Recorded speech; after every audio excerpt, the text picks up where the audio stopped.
Hey guys, tonight we begin in a place that is not quite on the map. A city not hidden exactly, but ignored. Not forbidden, but avoided. It sits somewhere between a failed experiment and a social mirage.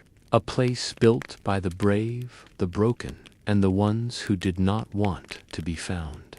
So, before you get comfortable, take a moment to like the video and subscribe, but only if you genuinely enjoy what I do here. And let me know in the comments where you are tuning in from and what time it is for you. I always find it strangely comforting to know where in the world people are listening from, whether it is 3 in the morning in Oslo or midnight in a Texas dorm room. Now dim the lights. Maybe turn on a fan for that soft background hum, and let us ease into tonight's journey together. You arrive just past dusk, the sky above smeared in the deep indigo that only shows up in places far from organized streetlights. The air has that mixed smell of gasoline and citrus, something spilled, something smoked, something fried and wrapped in newspaper. There is no checkpoint, no patrol, just a rusted archway where a wooden sign swings lazily in the wind. Hand-painted in fading red are 7 words. You are responsible for what you do here. Beneath that, nothing. No fine print, no warnings, no guidebook, just silence and the crunch of your boots on loose gravel. A few people pass without saying anything. One woman pulls a shopping cart filled with empty soda bottles and what looks like a car battery wrapped in denim. A teenager coasts by on a homemade scooter cigarette clamped between his teeth, a bandana tied over his eyes, like he is playing some private version of tag. No one looks particularly friendly, but no one looks like they care enough to be hostile either. They have seen strangers before. You are not the first to arrive under the strange pull of curiosity, desperation, or some mix of both. The first hour slips by slowly, like being dropped into someone else's dream. There is an open-air casino tucked inside what used to be a supermarket, its aisles replaced with folding tables, rows of mismatched poker chips, and a digital scoreboard rigged to a drone battery. Somewhere near the dairy aisle, or what used to be a man with a tattooed neck hands out little pink pills from a fleece blanket. He does not shout, just gestures. People approach, nod, exchange, and walk away. No one seems to linger unless they mean to. Even transactions here have the rhythm of survival. Fast, quiet, forgettable. At the corner of what was once an auto parts store, a man walks a hyena on a chain leash. Not a metaphor, not a prank, a real hyena. Muscles taut, snout twitching, eyes yellow and unreadable. The man is barefoot, wearing a reflective vest and humming to himself. You pause, unsure whether to cross the street or stand your ground, but he just nods in your direction and keeps walking. No words, no drama. The hyena never breaks its pace. You start to notice the strange consistency beneath the surface. Every wall is graffitied, but none of the messages overlap. There is a respect here, even if unspoken. Territory, maybe, or unspoken codes. Generators hum like locusts, strung together with wires that climb up the sides of buildings like ivy. The lights flicker, but never fail. Salvaged LEDs in every color line, the rooftops pulsing gently. It is not bright, not orderly, but it is never fully dark either. You can see just enough to keep walking. Down a side alley you pass a bar that does not have a door. Just a curtain of beads and a hand-painted menu nailed to a tree outside. There is a drink called the divorce, another called electric toothache, Someone plays a steel drum off-key, and someone else argues with a bird perched on their shoulder. No one wears a uniform. Some people have earrings made of old keys. Others wear necklaces of broken SIM cards. The fashion here is less about expression and more about storytelling. Everything people wear looks like it means something, even if you will never know what. You realize quickly that this place has its own sense of order. It is not the kind printed in books or posted on signs, but it is here stitched into the way people move. They cross the street diagonally, but always at the same corner. No one touches anyone else's vehicle without being invited. Dogs roam freely, but never bark. Music plays constantly, but never from the same source twice. One man rides a motorized wheelchair rigged with speakers broadcasting jazz at low volume, like he is offering ambience rather than entertainment. Another woman sharpens knives under a red tarp and whistles songs that make your skin prickle, not from fear, but memory, though you are not sure why. You stop at a small kiosk that sells maps, not of the city, of other things, feelings, events, regrets. One is titled Places I Should Not Have Gone. Another reads, All the Things I Never Said to My Father. They are hand-drawn, covered in arrows and dates and stick figure faces with question marks instead of eyes. The vendor, an older man with 3 watches and no shoes, tells you the maps change if you carry them too long. You nod, unsure if he is joking. He probably is not.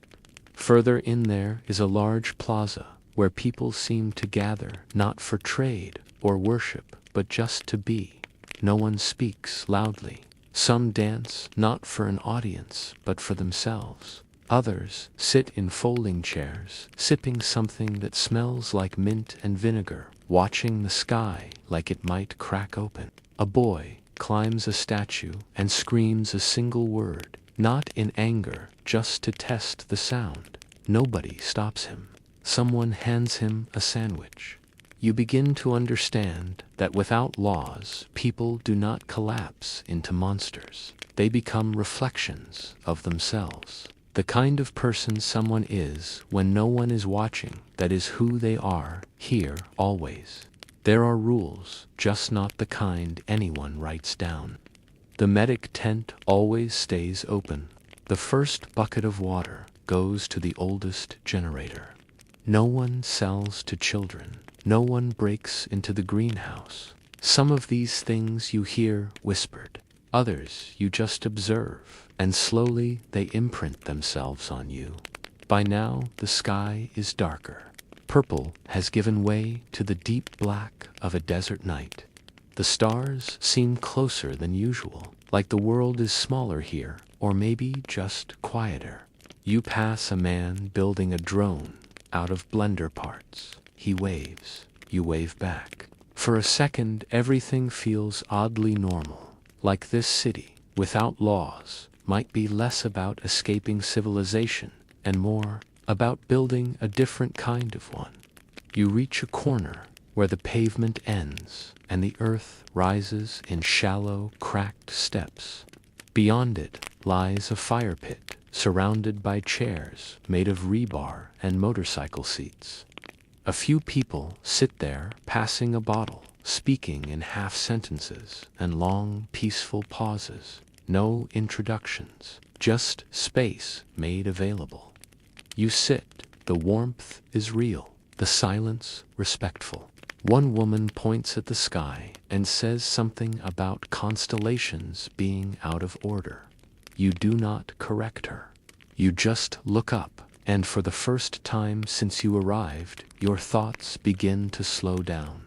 Somewhere in the city, a generator backfires. Somewhere else, laughter echoes. And just beyond your view, the hyena growls, once low, steady, and satisfied. You pull your coat tighter, not from fear, but from awareness. You are here now. No laws, no overseers. Just you, the map you have not made yet, and the night unfolding gently around you. The fire burned low through the early morning, its embers casting a quiet orange glow on the hollowed seats around it. You must have dozed off at some point, not deeply, just enough to lose the sharpness of time.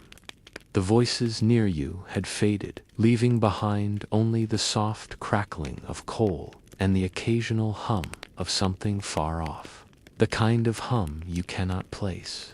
Maybe a generator 2 blocks away. Maybe someone welding again. Maybe something else altogether. This city had its own soundtrack, and while it never stopped, it never shouted either, not unless it had a reason. You stretch quietly and stand brushing dust from the side of your coat and making your way back down the uneven pavement steps, boots tapping in slow rhythm. The morning here is not like a normal morning. No alarms, no buses, no traffic groaning itself awake. Just the same soft glow from salvaged bulbs and the distant buzz of trade already beginning. You follow the noise, not because you are drawn to anything specific, but because it is what people do here. They move toward the pulse. The central square is not marked on any map, but everyone seems to know where it is. You notice the shift, first in the air thicker, with oil, smoke, and fried meat, and then in the density of people. This place is a market in the most absolute sense of the word, not an organized farmer's fair or a curated art bazaar, but a living, breathing core of trade where the usual distinctions between seller and scavenger have long since disappeared.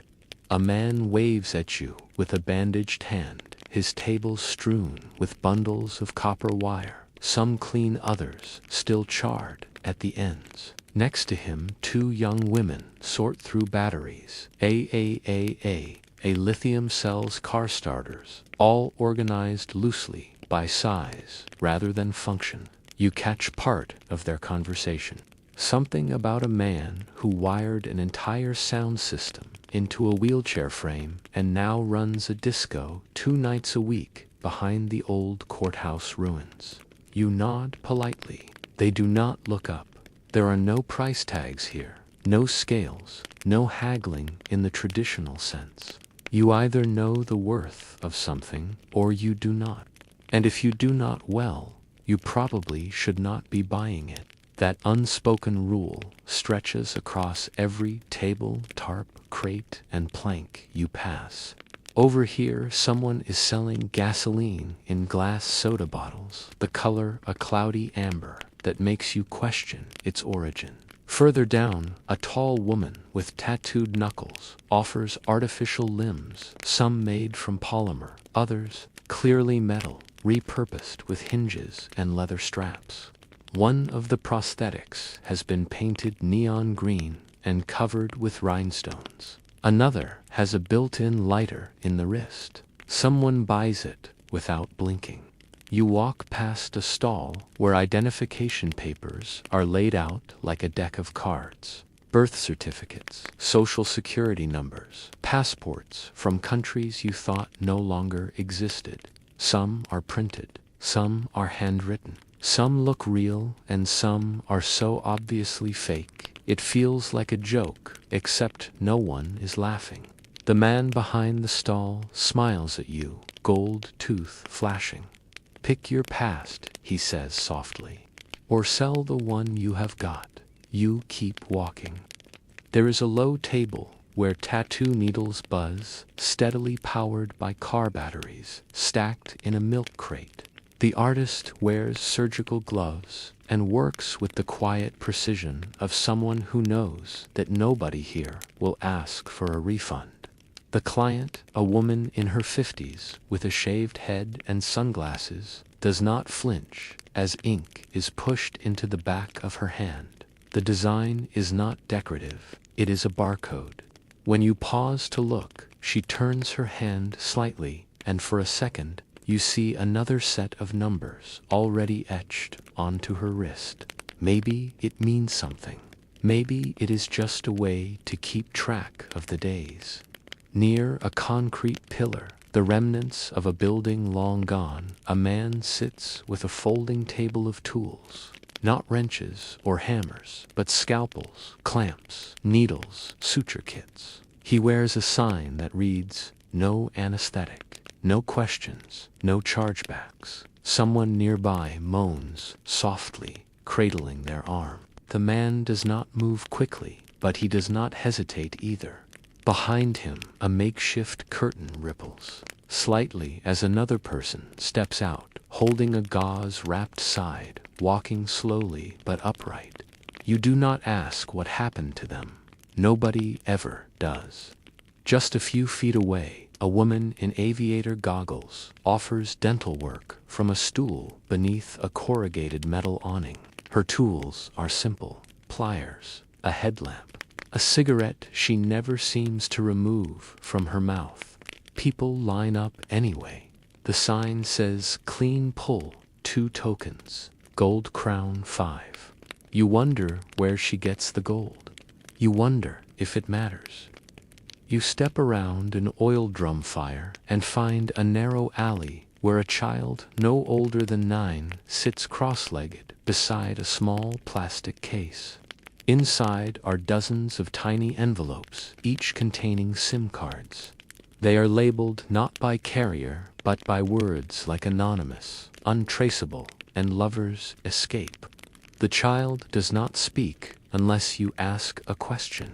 You ask what lover's escape means. He shrugs and says it deletes itself if you do not call within 3 days. You smile politely and move on.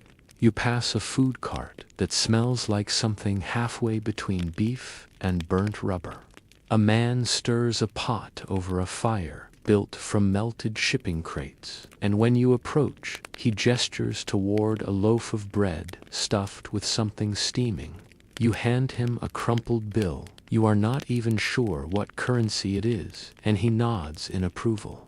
You take a bite and find that it tastes much better than it smells. Spiced meat, sour sauce, and something crunchy that might be onion. Might be you eat it anyway. Around you, the market thickens. Someone is selling mirrors made from cracked iPads. Someone else hawks cassette tapes labeled with phrases like "rain inside a car" and "ghost of a nightclub." A couple dances, barefoot, on an old refrigerator door laid flat on the ground, their moves slow and practiced. No music plays. They hum to each other like they have agreed long ago what the tune should be. There are guns, too, out in the open. Pistols laid across velvet cloth rifles hanging from wire racks, ammunition boxes stacked like toys. No questions, no forms. A teenager tries the weight of a shotgun, nods, and hands over a bag of coins and something wrapped in duct tape. You do not want to know what is inside. You do not ask. One man walks past with a stack of signs. One reads, "We'll trade memories." Another says, "Need directions to the end." He does not offer context, just moves silently through the crowd, setting his signs against walls, against crates, against broken statues that now serve as shade. As you wind through the crowd, you realize something else. There is no shouting. No one haggles. No one begs. Everything here is a transaction wrapped in its own kind of silence. If you do not know what something is worth, someone else will buy it.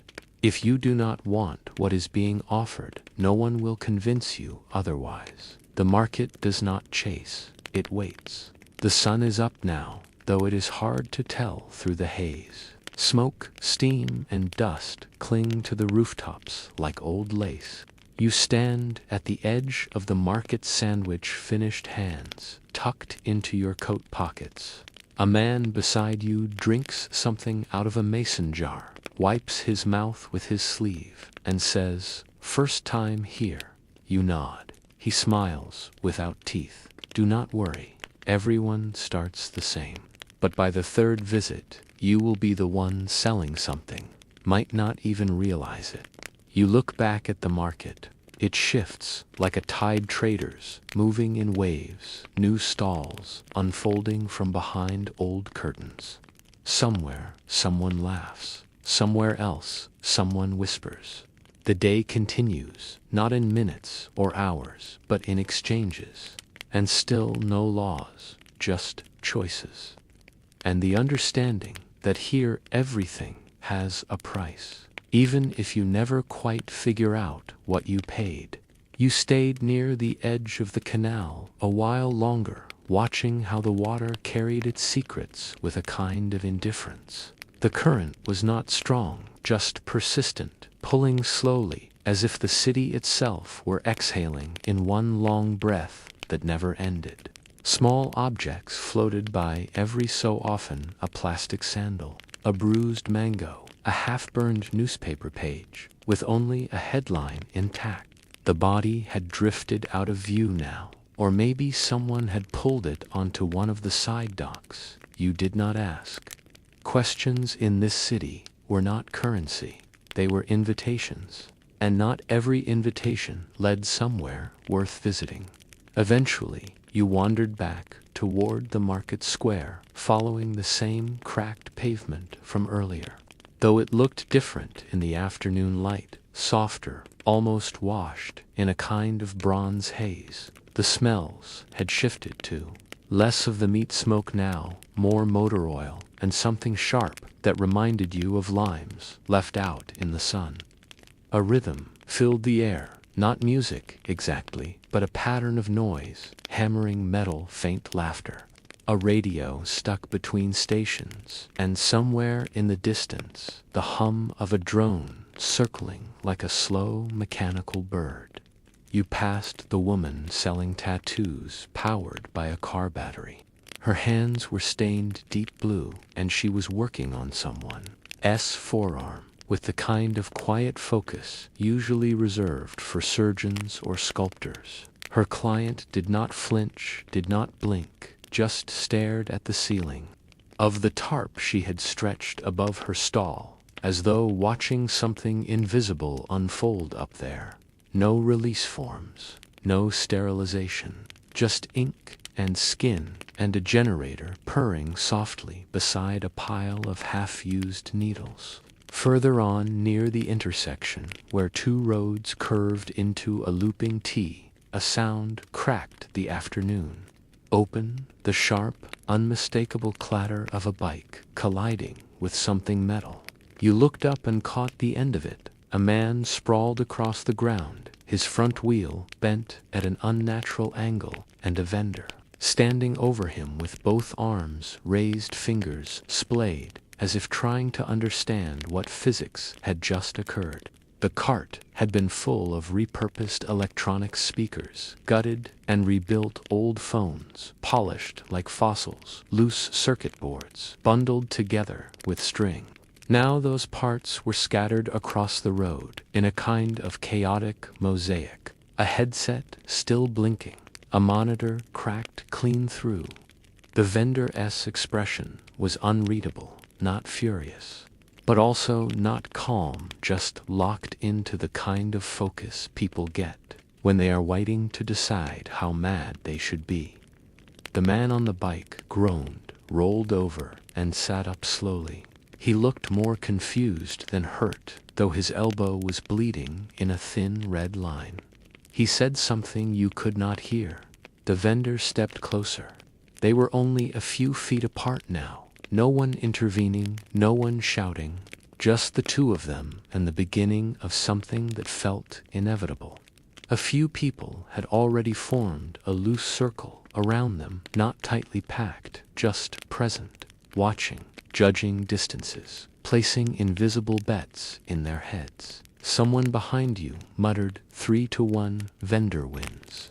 Another voice replied, bike guy is wiry though, could go long. There were no referees here, no whistles, just consensus. and the kind of silence that makes your spine lean forward slightly without you realizing it. Then the first punch came, not a wild swing, but a controlled strike to the ribs, fast and low. The vendor stepped back, winded. The man advanced, limping slightly, blood on his shirt now where it had dripped from his arm. Another punch landed, this time on the shoulder. The vendor recovered quickly, retaliated with 2 sharp jabs and an elbow that knocked the other man's head to the side. It was not elegant, it was not cinematic, just 2 people solving a problem the old way.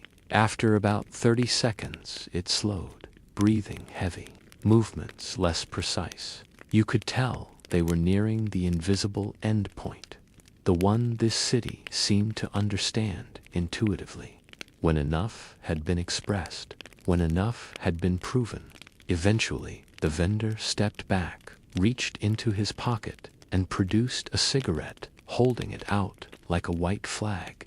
The biker nodded, took it, and they stood there panting, sharing the kind of silence that only comes from exhaustion. A few in the crowd clapped once or twice, not mockingly, just acknowledgement. Someone handed the vendor a roll of electrical tape, which he immediately used to bind together a cracked modem. Life resumed its usual pace as the crowd dissolved. No police, no paperwork, no lectures. The fight had not solved much, probably, but it had ended something, and here that was enough. Later, after looping through several side alleys lined with old shipping containers, turned into makeshift homes, you came across a man dragging something heavy across a low wooden bridge. He wore a thick coat despite the heat, and his boots made hollow sounds against the planks. The object he was pulling was wrapped in a plastic sheet, tied at both ends, like an enormous piece of candy. You stopped without meaning to. He looked up, made eye contact for the briefest moment, then nodded once before continuing. The bundle made a soft thud each time it hit the ground. There was a canal just beyond the bridge. You did not follow him. You did not need to. You already knew what would happen. Maybe it was a thief. Maybe a rival. Maybe a stranger who asked the wrong question or refused to pay for something that did not come with a receipt. Whatever the reason, it had been decided, not by courts, not by officials, but by someone who felt strongly enough to carry out a sentence with their own hands. That night, as you sat on the rooftop of an abandoned clinic, eating something that might have been fried plantain or might have been rat, the line between those things was blurry. Here, you listened to the city breathe, not a metaphor, not poetic. You could actually hear it, the low drone of generators, the clink of bottles being collected, the whistle of steam escaping from a distant pressure valve. There were voices to faint and rhythmic, someone telling a story in a language you did not understand. Laughter, a scream, then silence again. Beneath you, the city pulsed, not in violence, not in fear, but in immediacy. Here nothing was delayed. Arguments did not wait for morning.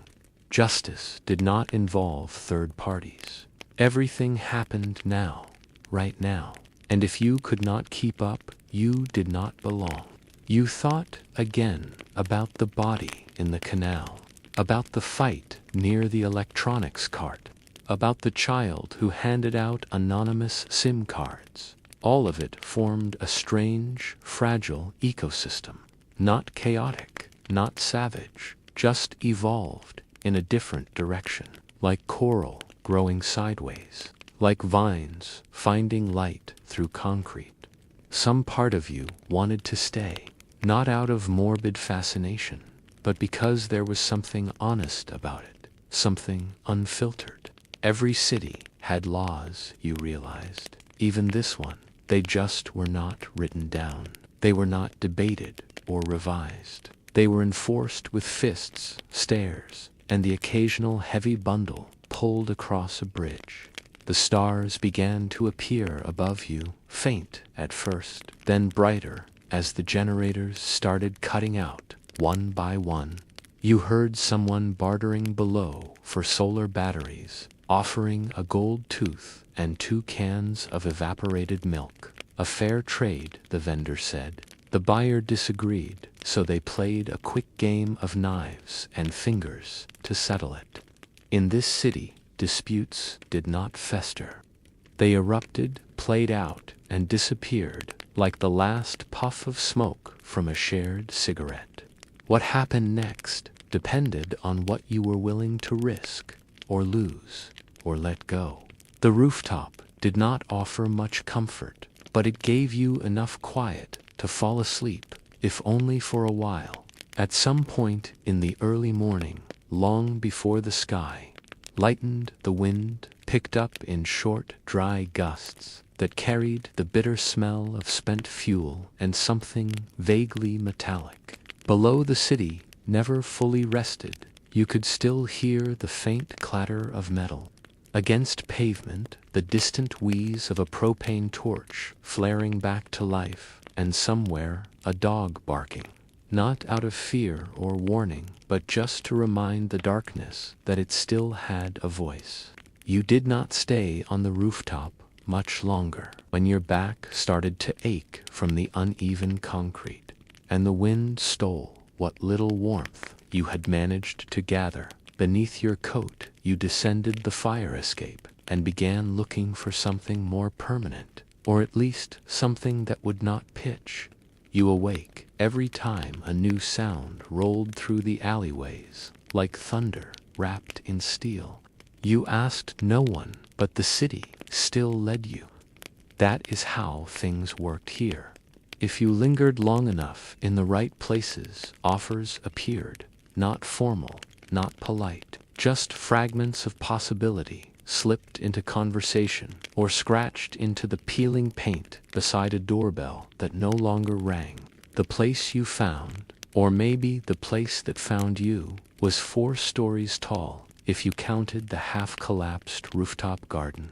It leaned slightly toward the west, as if trying to listen to something just outside the district walls. The exterior was covered in blistered white paint that once passed for clean, but now clung to the concrete like old skin. You stood in front of it for a long time before pushing open the front gate. It was not locked. Nothing was, just weighted with a sandbag and tied off with the remnants of a belt. The moment it creaked open, someone above shouted down in a low, flat voice you knew. You did not answer. It was not really a question. Inside, the stairwell coiled upward like a vertebrae that had been twisted too many times. The walls were tagged with fading symbols and painted names, some of which had been crossed out violently, others highlighted with glowing ink. You noticed burn marks at every landing where someone had left cigarettes, smoldering against concrete as they decided whether to continue climbing or retreat back into the comfort of obscurity. You kept climbing. The second floor smelled like burnt sugar and melted rubber. A door was half open, revealing a room lit entirely by red Christmas lights. A girl, or perhaps a very small woman, was assembling what looked like a speaker system from scavenged car parts. She did not look up, did not greet you, did not mind your presence, just hummed something tuneless as she tightened a bolt with her teeth.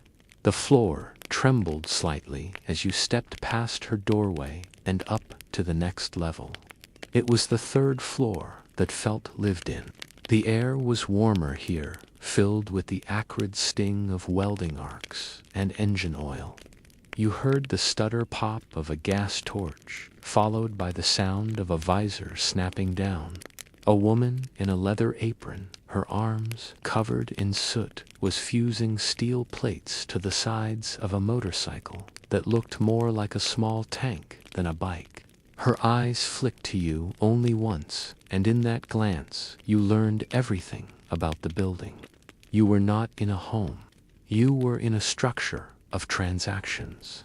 Respect first, questions later. She said nothing. You moved on.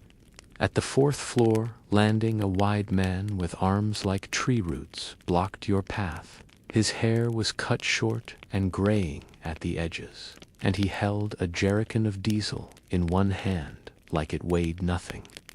The ex-firefighter, though no one used that name. He just nodded at your boots, then at your hands. No threats, just assessments. You showed him the small flask of diesel you had bartered for earlier, and that was enough. He gestured to the left, where a narrow hallway stretched into a mess of hanging wires and rusted doors.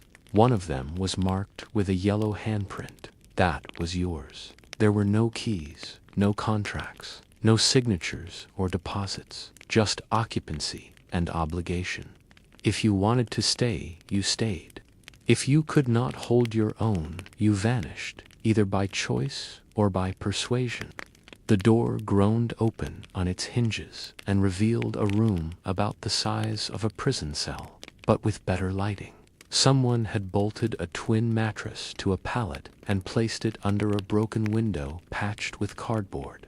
The floor sloped gently downward. In the corner, a crate held a bucket, a lantern, and a bottle of hand soap with no cap. It was not safety, but it was a kind of shelter. You moved in that same night, placing your bag beneath the bed and taping a cloth over the broken section of the window to muffle the wind. The air still seeped in dry and electric, full of the city's 1,000 moving lungs. You slept in your coat boots, still laced one arm around your pack. No one knocked, but you heard footsteps once, around 3 in the morning. Soft and deliberate, like someone pacing outside each door, counting the stillness of rooms. In the days that followed, you learned the rhythm of the building. The welder on the 3rd floor was named Elsie, and she welded armor, mostly for couriers and low-level enforcers who worked for the meat syndicate by the wharf. She did not talk, but she nodded every time you passed.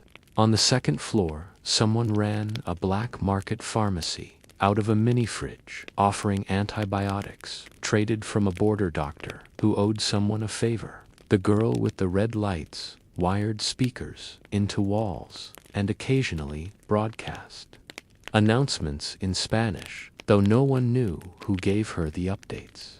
You kept quiet, observed, and adapted. That was the unspoken rule. You did not knock on anyone's door unless you were bleeding or holding something valuable. You did not shout from windows. You did not ask for help. And if you heard someone yelling from the hallway, you put on headphones or turned up whatever passed for music that day. Sympathy was not illegal here. It was just dangerous. Reputation, however, was sacred. People spoke your name long before you had a chance to define it. If you kept to yourself, did not take more than you gave, and did not lie with the kind of confidence that implied betrayal, you earned space. Not loyalty, not friendship, but breathing room.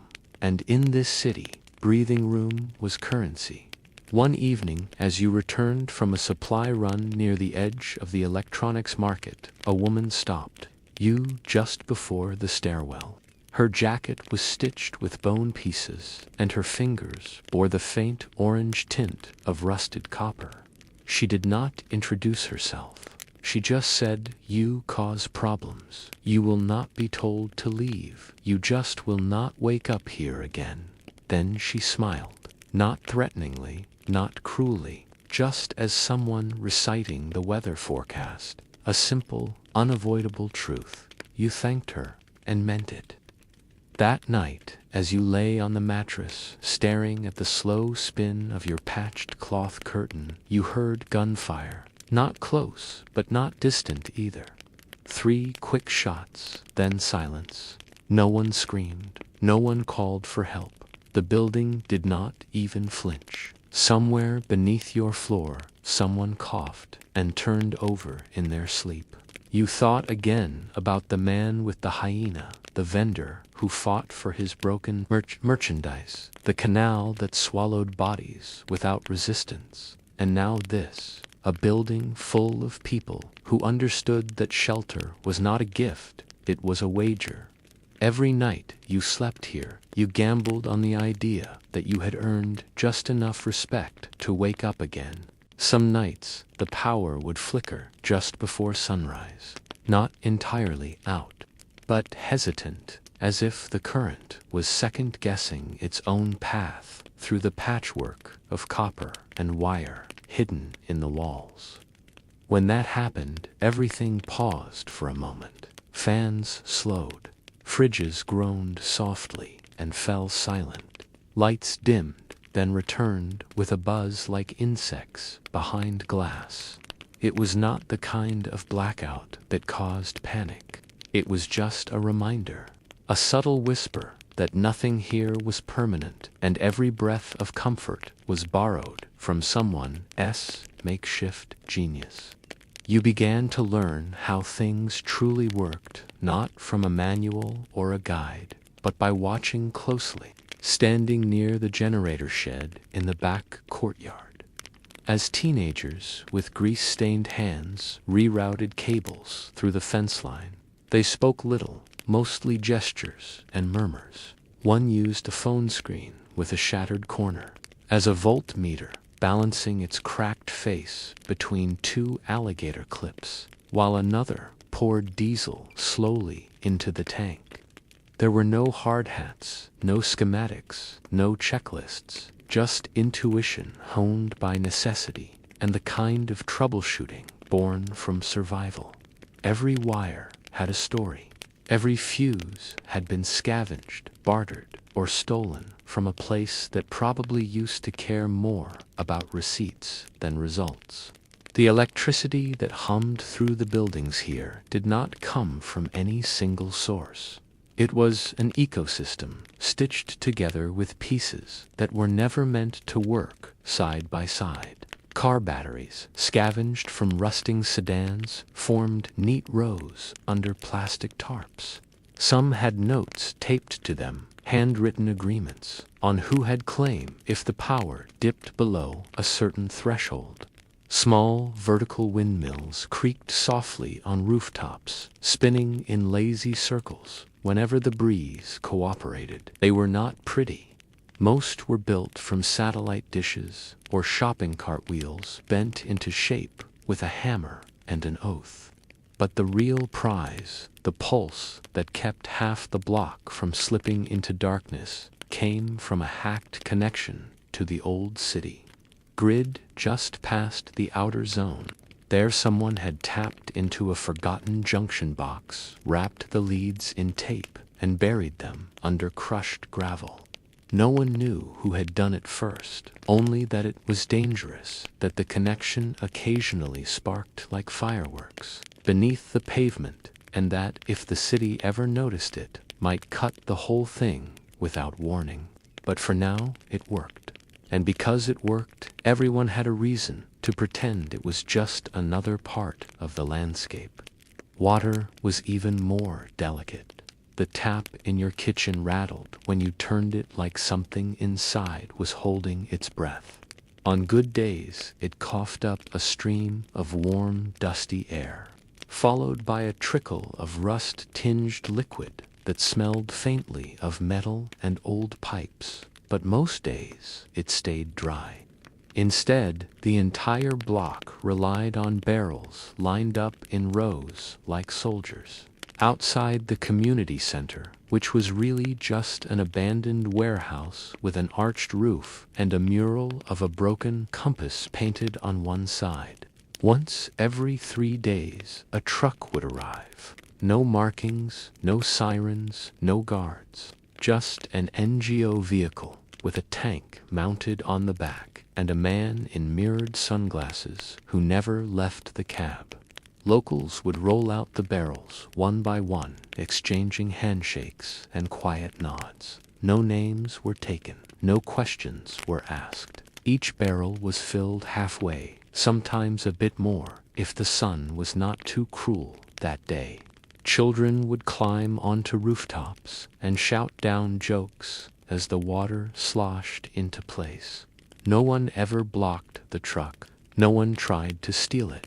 It was an unspoken agreement, sacred in its own way, that this one thing, at least, should not be tampered with, not because of law, but because of what it cost to lose it. You saw what happened the one time it did not come. The heat stretched into the evening heavy and sour. People began to ration before they had to. Tea was brewed in silence. Laundry waited another day. Then the whispers started. A woman said the route had been blocked. A boy claimed the driver had been taken. By the second morning, someone started filling pots with canal water, boiling it over a barrel fire. By the third, the truck returned, late, dented, and missing a mirror, but no one asked. The line formed without comment. The barrels filled again, and the street exhaled as one. Trash had its own system, less sacred, more primal. There were no bins, no schedules, just a burn pile near the lot behind the old train yard, where rusted tracks led to nowhere and feral dogs wandered like ghosts. Every evening, just after the sun fell behind the refinery towers, someone would light the pile. It was not an official job, it just happened.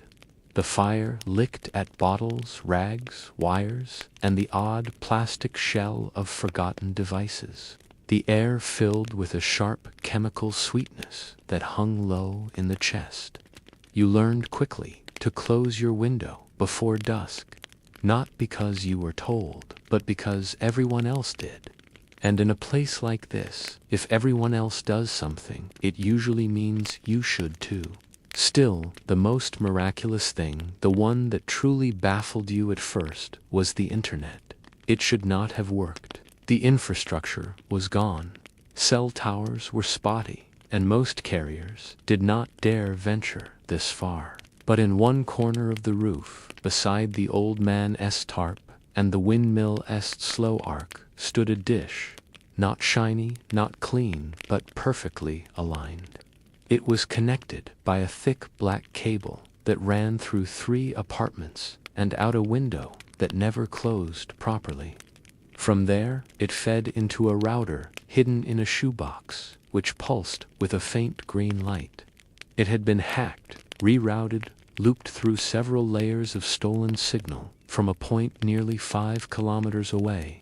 A corporate line no one had secured, buried under spreadsheets and bureaucratic oversight. A teenager named Milo ran the whole thing. Skinny, quiet, always chewing sunflower seeds. He kept the passwords in his head and changed them monthly, swapping access for data storage or old batteries. If you needed a connection, you found Milo. If Milo liked you, you got it. If not, you waited in line. People used the signal carefully. There was no streaming, no video calls, no endless scrolling. Just message boards, email patches for illegal firmware. The bandwidth was sacred. And when it failed, when the lights on the router turned red, the entire building sighed like an old dog in its sleep. Then Milo would vanish for an hour, sometimes 2, and the signal would return without ceremony. No one thanked him. He did not expect it. He just sat back on his overturned bucket and spit more seeds onto the concrete, watching pigeons fight over crumbs near the solar charger. Every part of this system, the electricity, the water, the trash, the signal, existed not because someone had designed it, but because people had needed it. And where there is need, there is invention. You realized that pride had little to do with it. No one boasted about keeping the generator alive or maintaining the filtration system made from sand, charcoal, and plastic buckets. They just did it. Because the alternative was not failure, it was absence. In a city with no laws, the threat was not punishment, it was being cut off, disconnected, left behind. And so routines formed around these fragile systems. You would see people test light bulbs in the mornings, flicking switches 3 times before leaving the room. You would hear the quiet rattle of water being poured into pots through mesh filters. The sound of static radios scanning for familiar voices, the gentle clink of solder hitting board as someone rebuilt a sensor for a drone that had not flown in years. All of it quiet, all of it fragile, all of it held together, not by regulation, but by understanding. Because here, systems did not survive from being strong, they survived from being shared. And you knew, as you had started to learn what that meant. Not just in theory, but in the way you angled your fan to use less current, in how you timed your water use around delivery days, in how you memorized the rhythm of the trash burn and left your waste quietly without disrupting the pile. It was not harmony, it was not efficiency, but it worked. And in a place that did not have to care, that meant everything. You noticed it first in the way people paused at the corner of the industrial road. Not a stop out of obligation, but a moment of awareness, a subtle recalibration of posture and tone. It was not marked by any sign, no painted curb, no flashing light or checkpoint. Just a change in energy, like stepping from one temperature into another. The buildings grew quieter on this stretch. The graffiti stopped. Conversations softened. Even the dogs that usually roamed the alleys walked more slowly here, ears alert, tails low. It was not fear exactly, more like reverence, or maybe caution, so deeply embedded it had become instinct. The scrapyard itself did not look like much from the outside. A long chain-link fence wrapped in black, mesh and corrugated tin with warning signs that had long since faded under sun and dust. Behind it, mountains of twisted metal rose like the backs of forgotten giants. Broken satellite dishes, stripped engines, rusting rebar, and hundreds of crushed cars stacked for high, each one a different color, a different decade. The smell was sharp and metallic, mixed with grease and something faintly floral that never quite made sense until you got closer. His name was not spoken often. Most just called him the Yardman, or Marlowe, though. Even that was said with a kind of careful restraint. You saw him once, leaning against the open doorway of his office. An old shipping container perched slightly above the main yard, its steps made from broken concrete slabs, worn smooth by repetition. He was not large, not particularly old, and did not dress like anyone you would expect to hold that much power. Just slacks, a sleeveless shirt, and sandals with cracked leather straps. No gun, no radio, no badge, just presence. Inside the container, the walls were lined with monitors. Mismatched screens, some color, some black and white, stacked on cinder blocks and wired through holes in the metal frame.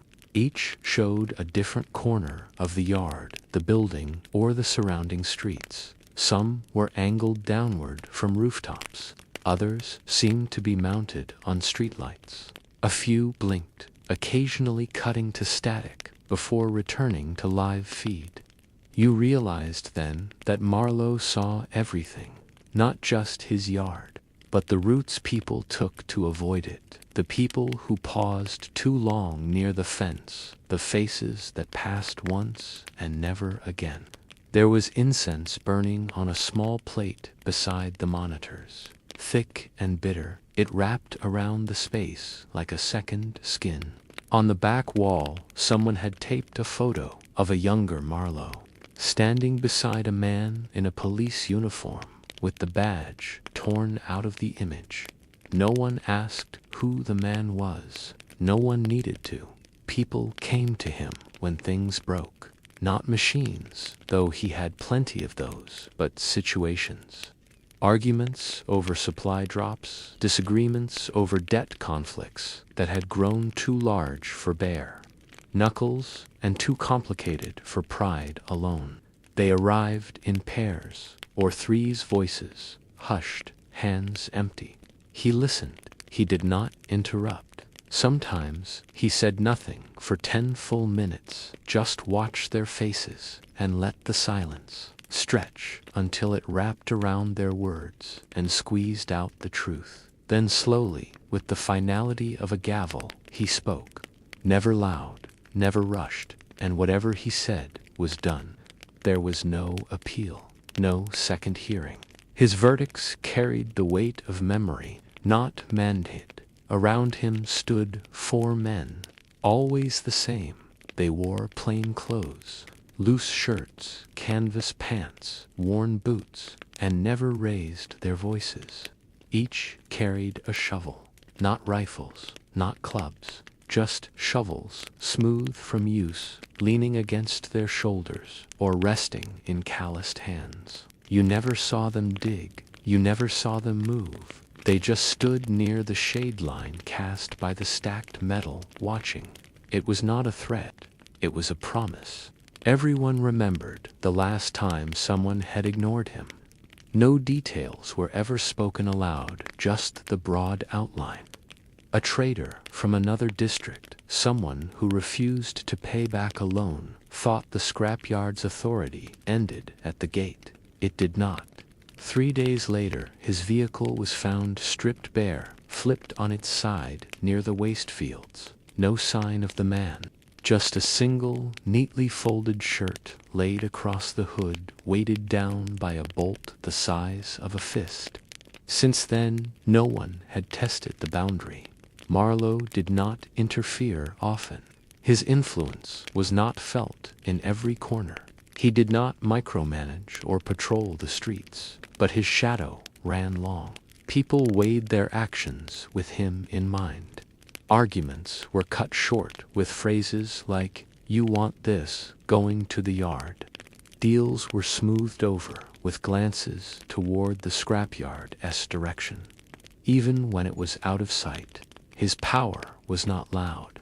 It did not announce itself. It simply existed, rooted not in fear, but in history.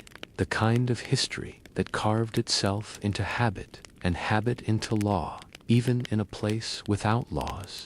You passed by the yard sometimes, just to feel the difference in air. On those walks, you noticed small things. A boy sweeping the front steps without being asked. A woman laying out tools on a blanket, each one aligned perfectly. No one littered here. No one shouted.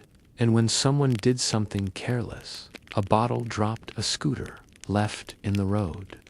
It was gone within minutes, as if the space itself had rejected the disruption. Order here was not enforced. It was expected. The most surprising part was how normal it felt after a while. You started to understand the rhythm of power in this city. It was not in the hands of those with the most weapons, the loudest voices, or the flashiest titles. It was in the hands of those who had survived long enough to be remembered, those who had resolved enough problems, earned enough trust, and punished just rarely enough to be trusted with the silence that follows a decision. You never spoke to Marlowe directly. Not really. Once you nodded as you passed, and he nodded back. Another time you helped a kid whose bike chain had snapped outside the gate. You held the rear wheel while he worked the pedals. And when you stood up, one of the men with shovels handed you a bottle of cold water without a word. That was the extent of your contact. It was enough. Later, someone told you that before the yard, before the container and the monitors and the incense, Marlowe had been a technician, or maybe a union rep, or a mechanic who had refused to leave when the collapse came. The stories varied. No one knew for sure. But they all agreed on one thing. He did not inherit power. He built it, not through force, but through time, through knowing exactly when to help, when to wait, and when to bury what could not be fixed. As the sun dipped lower, casting long amber shadows across the piles of metal and broken things, the scrapyard came alive in its own quiet way. A man with a cart picked through wires near the eastern wall. Two girls climbed onto the frame of a bus and painted over the old logos with streaks of orange and blue. Somewhere, a generator coughed into life, and in the container, Marlowe leaned forward slightly, adjusting the angle of one camera with a screwdriver wrapped in tape. Nothing dramatic happened. No proclamations, no violence, just the daily ritual of power. Unspoken, unwritten, but deeply understood. And as you turned the corner, footsteps soft against the cracked pavement, you realized something simple and oddly comforting. In a city without laws, some rules still held. The ones that mattered most did not need to be shouted. They only needed to be remembered. You did not plan to stay out that late. You never did, really. But the way time bent here made the hours feel less like measurements and more like a slow exhale. Nothing demanded urgency, and yet everything moved.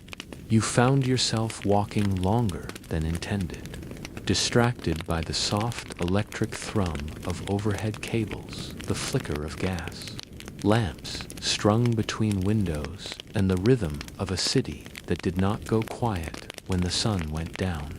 It simply changed costume. The day crowd had already faded, slipping indoors with whatever they had earned, bartered, or lost. Shopfronts were being shuttered with heavy chains or repurposed into something else entirely. A noodle stand became a poker den. A mechanic-s garage turned into a tattoo parlor by candlelight, with bottles of ink laid out between grease-streaked tools. The streets felt different now, not darker exactly, but older, like some memory had awakened in the pavement and begun walking beside you, dragging its worn boots along the curb. Somewhere behind you, music drifted from a bar whose walls had once been a funeral home. A guitarist plucked slow, uncertain chords, and a woman sang in a language you did not recognize. The tune did not demand applause. It just filled the air like incense, lingering and curling around the corners of the alleyways. Inside, men sat at uneven tables, drinking from repurposed four-bags filled with a liquor that smelled faintly of cinnamon and gasoline. No one laughed too loud. No one checked the time. They were there to float. Past the bar, you stepped into a courtyard lit by strings of bare bulbs. It was not on any map. No one had invited you. You simply found yourself there. A crowd circled something low and sunken. An old public pool, drained of water, now filled with chalk lines and rusted ladders. At the far end, two figures circled one another, slowly barefoot and shirtless, illuminated by the dim swing of a single overhead floodlight. They did not shout, they did not showboat. Every movement was measured, quiet, almost respectful. Around them bets were whispered in fistfuls of SIM cards, cans of fuel, or powdered antibiotics. No one explained the rules. No one needed to. Off to one side, sitting cross-legged on a plastic crate, was a man selling knockoff designer shoes. He wore no legs of his own, just two thin prosthetics ending in metal pins that did not quite touch the ground. He had lined up a dozen pairs in a perfect row, each one tagged with a name and a story. These ones, he said, tapping a pair of glittering sneakers, belonged to a footballer who disappeared before his trial. He smiled wide, guaranteed not to walk off on you. The crowd chuckled softly. Someone bought them in exchange for 2 strips of lithium tape. A few stalls over someone else ran a lottery. Not for money, but for objects. Every night, a tarp was pulled back to reveal whatever had been acquired in the past 24 hours. Electronics, yes, but also stranger things, medical records. Wedding rings, half of a bicycle. You bought a ticket without knowing why. And when your number was not called, you did not feel disappointed. You just watched the winners turn their prizes over in their hands, unsure what to do with them, as if the victory itself had been the strange part. Behind the pool, under a concrete overhang, you saw the back alley surgeries begin to open. They were not clinics. They did not claim to be. Just folding tables, battered medical kits, and a steady line of people who understood the cost of official care. One man had a bullet pulled from his thigh with a kitchen tweezer, while a girl played soft music beside him to drown the sound of metal scraping bone. No paperwork, no signatures, just a handshake and a payment, sometimes in cash, sometimes in favors, sometimes in silence. Not far from the overhang, leaning against a wall with her coat draped over one shoulder, was a woman who offered herself in barter. Not for money, she made that clear, but for things she needed: antibiotics, solar batteries, data chips. She kept a list written on the back of an old concert flyer. "I do not sell time," she told someone gently. "I trade moments." They nodded. No one pressed. As the night deepened, a man approached you with a casual wave and an offer you did not quite expect. He smelled of burnt plastic and peppermint and carried a clipboard with no paper attached. "You look steady," he said. "Ever been on a smuggling run?" You hesitated, not because you were afraid, but because the way he said it made it sound less like a job and more like a story being handed to you. He pointed to a truck parked a few blocks away. "We are moving some things out of quarantine. Payment is lithium plus whatever you can carry." You asked what kind of things. He shrugged. "The kind that hum when you touch them." You declined gently, and he did not seem offended. Just nodded and moved on to the next face in the crowd. That was how most invitations worked here.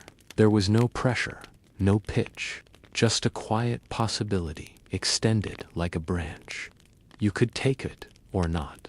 Either way, the story would go on.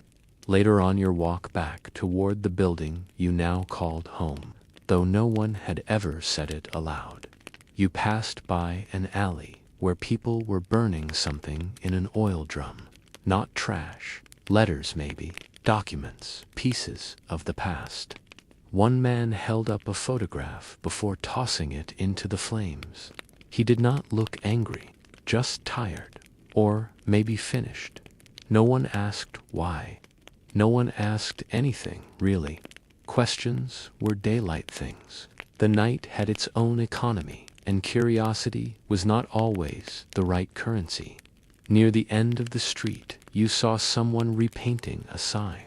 Not a business sign, just a piece of plywood that had once said, "Do not enter in," peeling red paint. The new letters were blocky and uneven, written in black marker. It said, "We are still figuring it out." You stopped and looked at it for a long while, then kept walking, the sound of your own footsteps, the only thing certain. The stars overhead were not bright, but they were steady.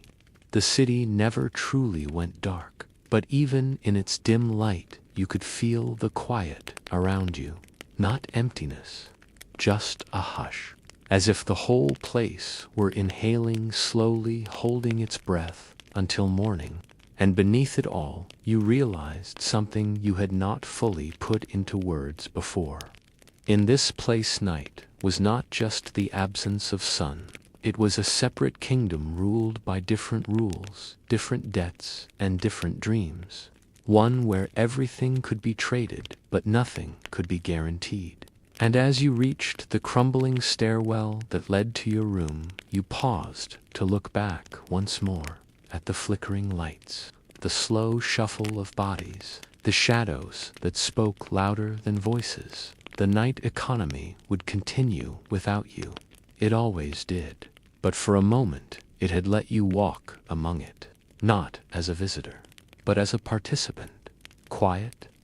Then, with a deep breath and the sound of a far-off generator ticking into silence, you climbed the stairs step by step until the street vanished beneath you.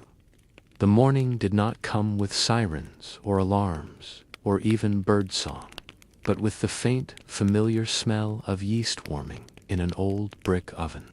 You noticed it before your eyes even opened, drifting up through the cracks in the stairwell and folding itself into the room like a memory. For a moment, you thought you might still be dreaming. Then came the soft sound of shuffling feet, a distant metal tray being placed on a worn wooden counter, and the low hum of conversation, gentle and unrushed. Someone was already standing in line for bread, even though the sun had not cleared the rooftops. Down on the street, the air still clung to the coolness of the night, though the heat to come was already stitched faintly into the wind. You stepped into the morning slowly, not because you were tired, but because there was no reason to rush. Time here did not feel like a race. It felt like something shared, a rhythm, not a rule. The smell of fresh bread became stronger as you neared the corner, where an old bakery stood in a building that leaned ever so slightly to one side, like it had decided long ago not to fight gravity, but to live with it politely. The woman who ran it, no one knew her full name, just that she answered to Marta, had been opening her doors at exactly 6 in the morning for as long as anyone could remember. There were no clocks in the window, but she always knew. Her oven was built from salvaged bricks and heated with diesel, siphoned from the engines of long-abandoned trucks. It gave the loaves a smoky flavor that no one quite expected, but everyone had grown to crave. People lined up without being told to. Some exchanged crumpled bills, others paid in candles or batteries or favors owed. Marta never wrote anything down. She remembered. You took your place, quietly, hands in your pockets, watching as the boy in front of you handed over a drawing he had made in charcoal on the back of a cereal box. Marta smiled and gave him 2 rolls instead of 1. Just across from the bakery, on the side of a faded yellow building that had once been a paint supply store, was a chalkboard wall. Not made of slate, but of old plywood painted black over and over until it held the texture to keep the dust in place. Every morning, just before the bakery opened, a woman named Kay arrived to write the news. Not the kind of news that came from broadcasters or governments, but the kind that lived in small places, whose roof had caved in during the storm, who had returned after a long absence, who had given birth in the night without help and was resting now under a blue tarp with her newborn curled against her side. The handwriting was careful, looping, and a little shaky, and everyone in the neighborhood paused to read it on their way to wherever they needed to be. Kay never asked for anything in return, but someone always left something near the wall: a thermos of coffee, half a pack of cigarettes, a radio with a broken antenna she might find a use for, her dog, a 3-legged mutt with one blue eye, curled beside her as she wrote. watching the street with the patient understanding of a creature that knew both danger and routine. Even in a place without laws, it seemed information still found a way to organize itself. It did not need headlines or urgency. It just needed someone to remember what mattered. A few blocks away, in a squat concrete building that had once housed a travel agency, its old posters still curled in the windows, faded beaches and promises of flights that no longer existed. A retired engineer named Joseph had started something that almost felt like school. He did not call it that. No one did.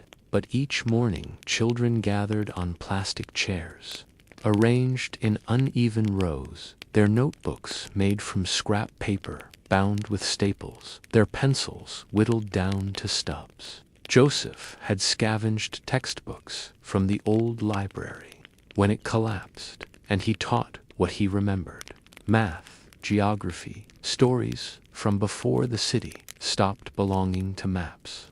He never raised his voice. He never took attendance. And yet they came day after day with dirt on their knees and questions in their hands.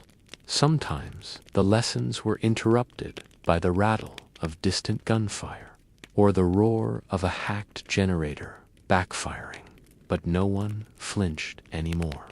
The children simply waited, then returned to their quiet calculations, as if the chaos outside had been put on mute just long enough to finish the problem on the board. Joseph once said that teaching here was not about preparing them for tests. It was about helping them remember that not everything had to be improvised. There was a kind of calmness to it all. Not peace exactly, but endurance. You began to notice little rituals everywhere. Things that happened not because they were required, but because people had chosen to keep them. Birthdays, for instance, were never forgotten. The cakes were strange. More diesel than flour, held together with canned butter and topped with whatever the market had offered that week. But the effort was real. Someone always found a candle, even if it was just a piece of wax stuck into a socket with a match balanced on top. Songs were sung slightly off-key, and gifts were passed with shy smiles. A pair of laces, a fresh bandage roll, a bottle of fizzy drink that had somehow survived a decade of sun. And then there were the fireworks, repurposed from road flares, or built by the quietly brilliant man who lived in the old toll booth by the highway. He never spoke, but his creations painted the sky in green and violet. No one knew what chemicals he used, but his fingers were always stained, and his eyes always watched the clouds as if listening for approval. You saw funerals too, quiet ones. A group gathered in a burned-out church with no roof, the body wrapped in a tarp, the face uncovered, eyes closed with coins that did not mean anything anymore but still held weight. A woman stood beside the casket, if you could call it, that it was more of a shipping crate, and read something handwritten on a torn page from a romance novel. No one cried loudly. No one screamed. They just stood still as the wind lifted ashes into the rafters. Afterward, someone placed a small stone on the spot where the crate had been burned, and another brought a single flower made from twisted copper wire.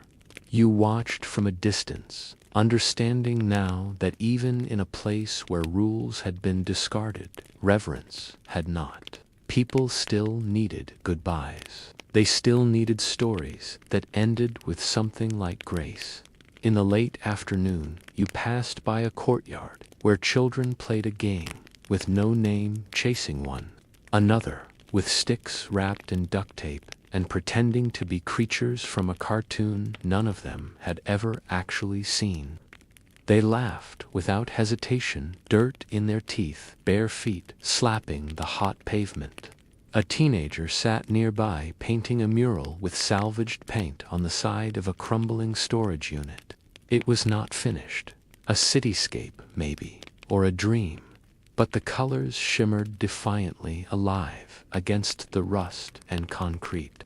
And later, as the sun dropped behind the jagged skyline, you returned to the room where you had begun to settle. A place that still did not feel like home, but no longer felt foreign. The generator downstairs coughed once, then purred into rhythm. Someone in the hallway was frying something over a camp stove, and the smell curled around the edges of your door. Outside, you heard a soft knock on a pipe. 3 taps, a pause, then 2. A code you had begun to understand as a simple greeting. You knocked back. No words exchanged, just recognition. You lay down without turning on the light, the ceiling above you, dark and dimpled with water stains. Somewhere outside, music played softly through a cracked radio, a song that might have been decades old or written just last week. It did not matter. The melody was steady, and the world, for all its rough edges and missing pieces, continued to turn. Not because someone demanded it, but because people had decided it would. And as your eyes closed, you understood something quietly beautiful. Even here, in a city with no laws, some things were still worth keeping. Not because they were required, but because they made people feel like people again. A broken clock still ticks, and sometimes that is all the world needs to carry on. The morning came again, with no fanfare, just the slow shift of shadows on the wall. As the sun returned to its climb, you stretched quietly in your bedroll, listening to the groan of steel 2 floors down, someone dragging a metal cart through the corridor. It was too early for the market, but maybe not for the scavengers. The scent of fried onions drifted in through the cracked window, and you heard a dog bark, once low and clipped, followed by a hush of silence that felt deliberate. You moved slower than usual, unsure why, though something in the air felt different. Not heavy, but taut like a wire held between fingers, waiting to snap. On the street, the stillness was deceptive.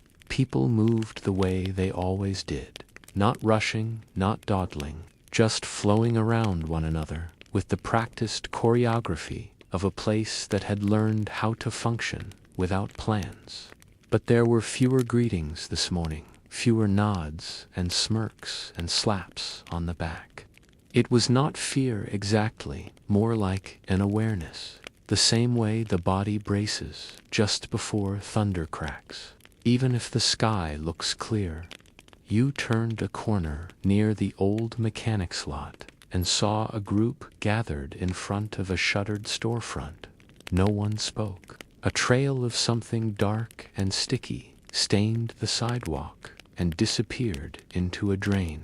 There was no body, no sirens, no chalk outline, just the unmistakable smell of iron and smoke and cordite still clinging to the air.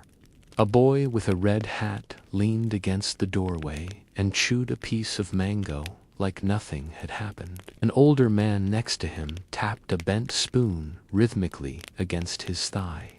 It was not a crime scene, it was just Tuesday. You did not ask what happened. You did not need to. Later, as you sipped hot water from a plastic cup, it was meant to be tea, though no leaves floated in the bottom. Someone beside you at the stall spoke quietly.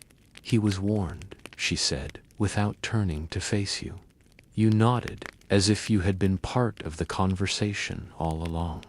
No one asked for details. No one named the man. In this city, people only repeated what mattered. And what mattered was that the rules, while invisible, were never unclear. Violence here did not come with flashing lights or panic. It came like a correction, cold and considered, and always connected to something. A debt that went unpaid too long. A promise that broke at the wrong time. A favor refused when the favor mattered most. The city did not thrive on fear, but on a kind of unspoken equilibrium. There were no courts, but there were memories. And reputations weighed more than weapons. You did not need to look over your shoulder unless you had given someone a reason to be behind you. One of the vendors told you about a man who had arrived 2 months ago. Sharp suit, slick voice, thought he could bluff his way into someone else's territory. He tried to set up a gambling den without permission from the 3 families who quietly oversaw everything from smuggling routes to diesel distribution. They gave him 2 warnings, both in the form of silence. The third came when his tent caught fire at midnight, and no one tried to put it out.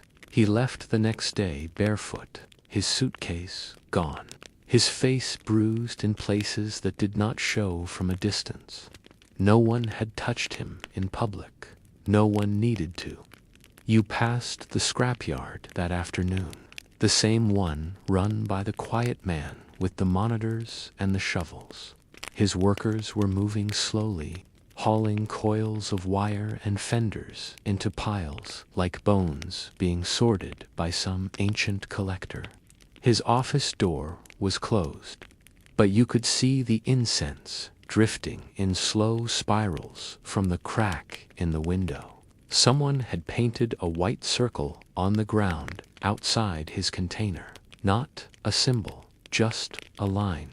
Everyone who approached stopped at the edge of it, not because of fear, but out of precision. You knew that nothing inside that circle ever happened by accident. Later, near the canal, you saw 2 men talking by the railing.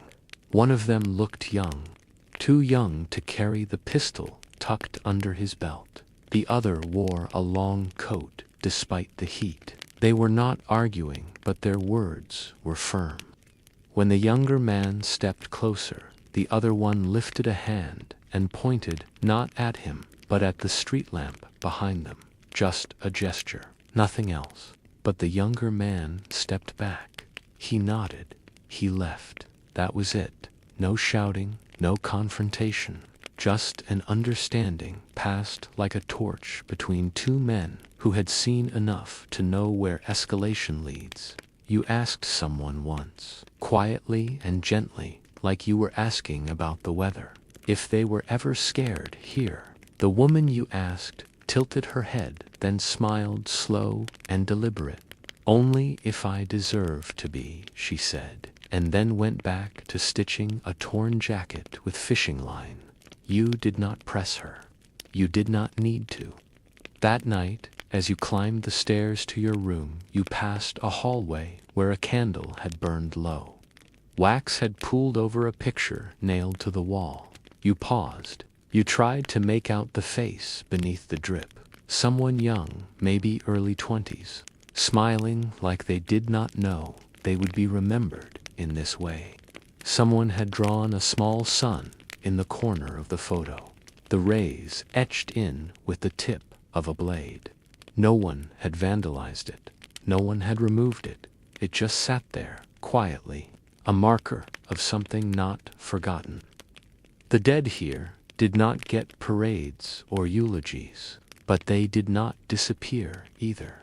Even in the dark, you could feel the balance, the strange, unsteady dance of people who had agreed silently that they would live by their own code because no one else was coming to give them one. That code, though crude, was consistent. Violence was a tool, not a habit. It was used rarely, but decisively. And those who wielded it understood that unpredictability was poison to survival. This was not a city where rage ruled. This was a city where warnings mattered more than bullets. As the wind moved through the alleyways and the light from the generators cast long, flickering shadows across the walls, you sat on the edge of your cot and listened. Not for footsteps, not for sirens. There were none. You listened for the silence itself, thick and alive, filled with things people remembered but did not speak of. In that silence there was a kind of order, not comfort, not peace, but something older, something shaped by consequence. As you closed your eyes, you felt it settle around you like a second blanket, the knowledge that as long as you kept your word, as long as you did not steal what was not yours or promise what you could not keep, the city would leave you alone. It would not protect you. Not exactly, but it would not come for you either.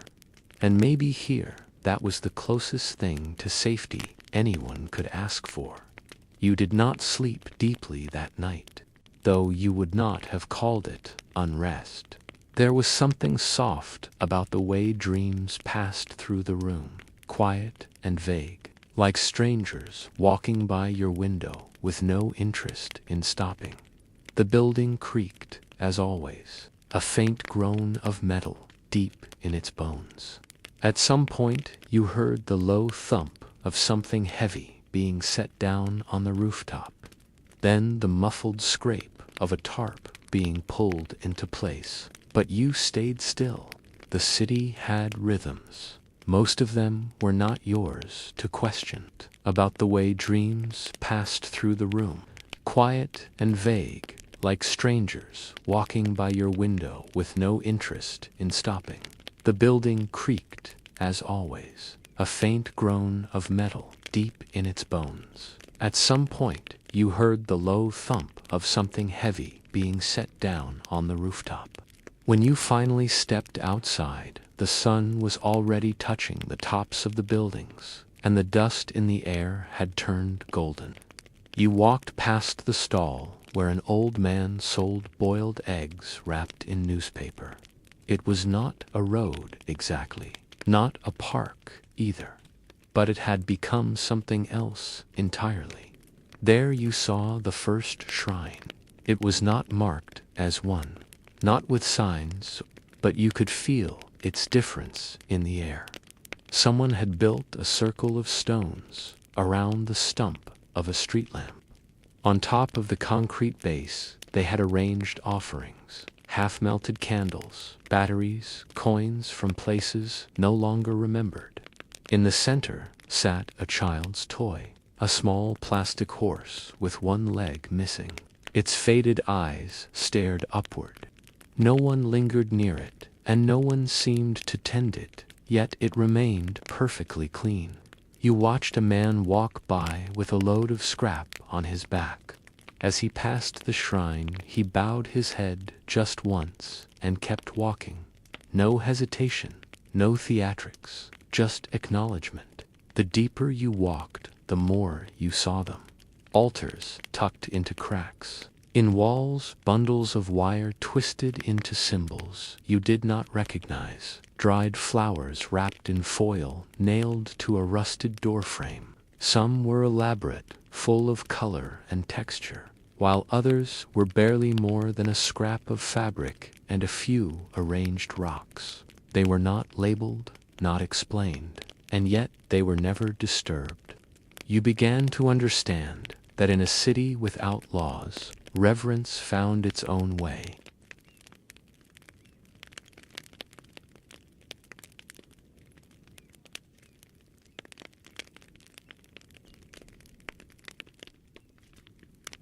You did not ask what language they were in. You did not need to. Nearby, a man in tattered robes stood atop a milk crate, holding a solar panel in one hand and a phone charger in the other.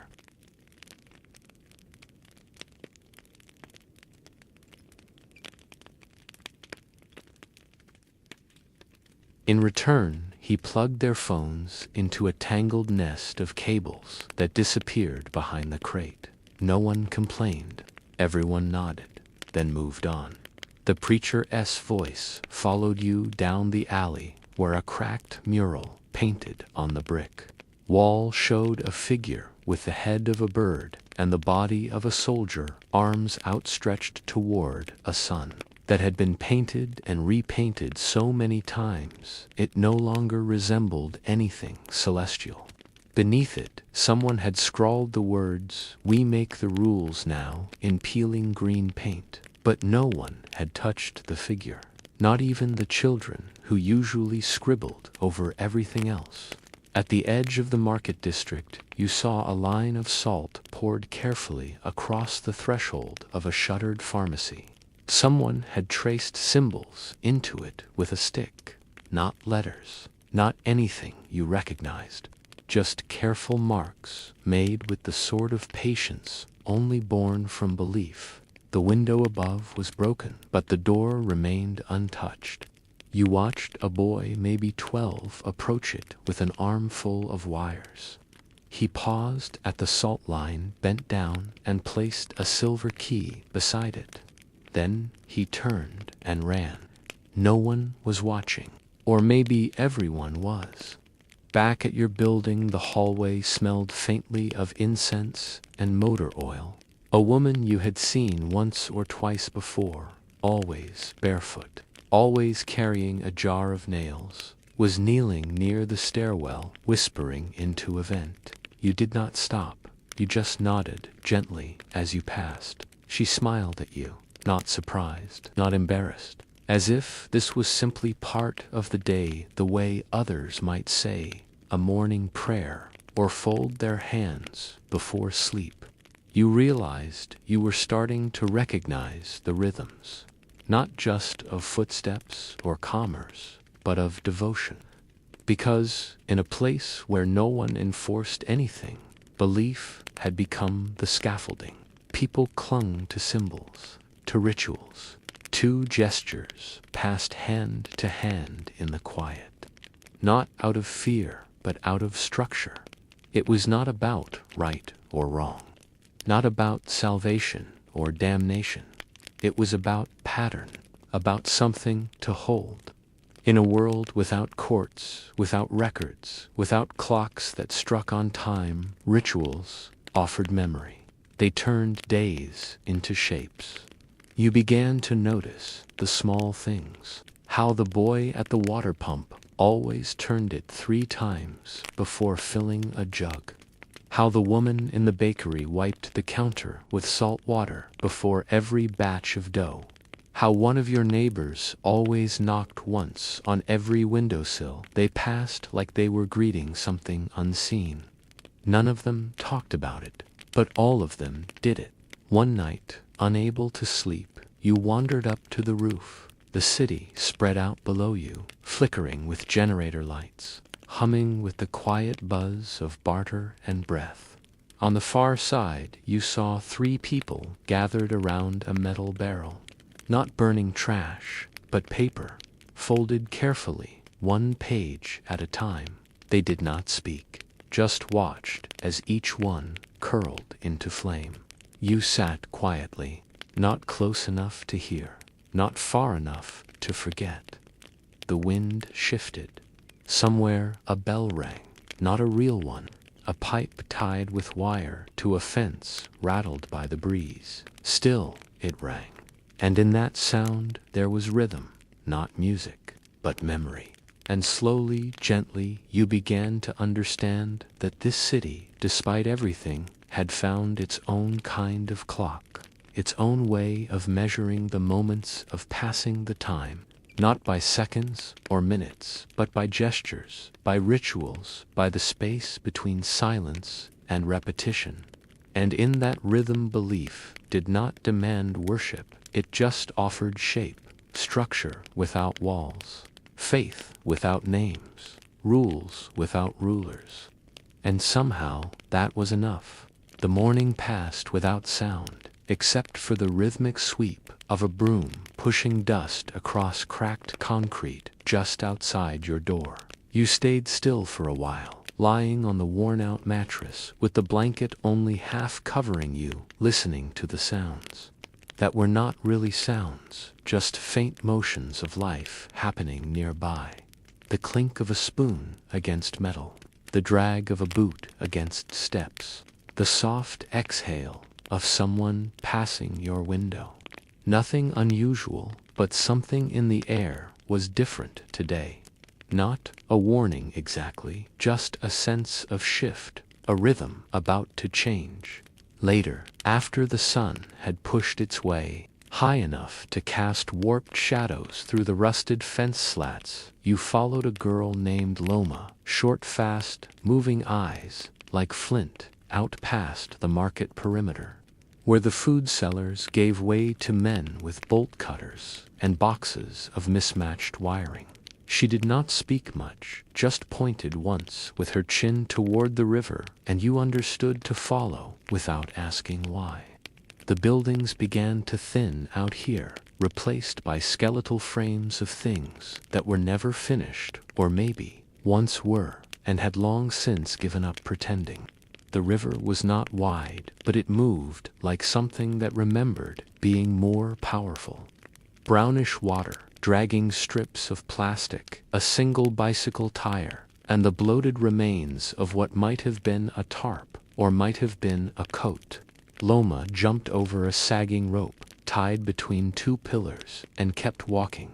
You ducked under it, and kept pace, even when the ground turned soft, and the air thickened with the smell of mildew and motor oil.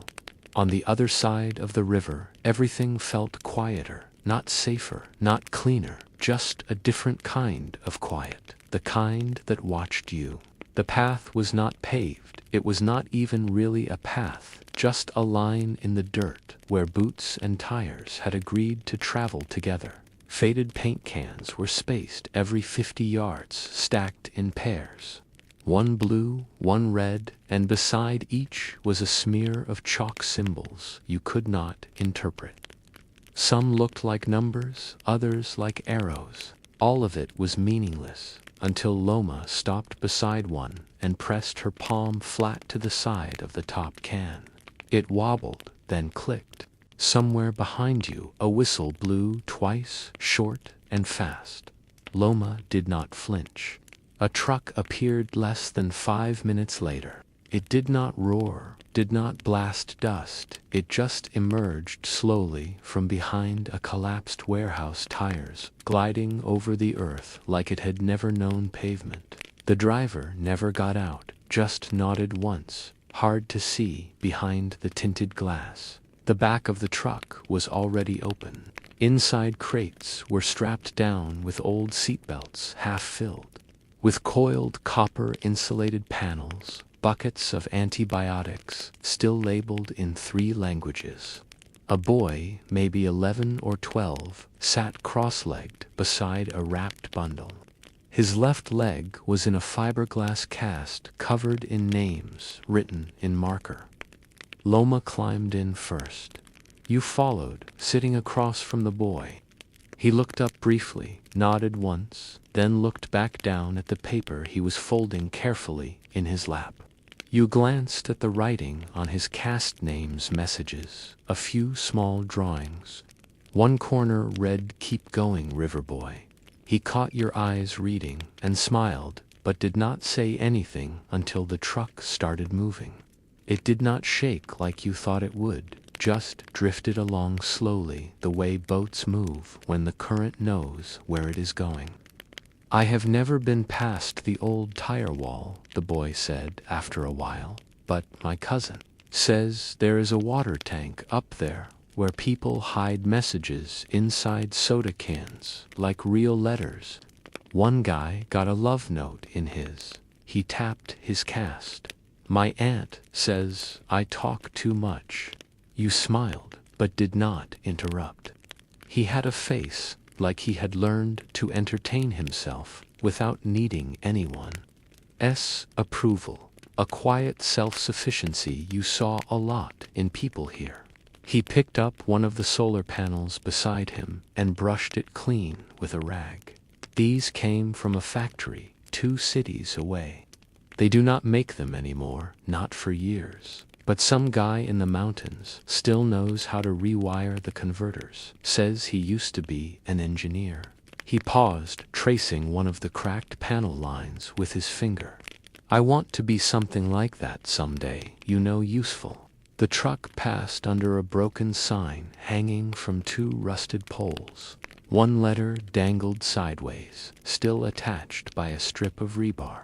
Beyond it, the trees began to grow denser, but not wild, trimmed back, methodical. Somebody maintained this route. Someone cared about keeping it clear. You could see bits of cloth tied to branches, small stones arranged in patterns near the trunks. Markers, maybe. Warnings, maybe. It was not your place to ask.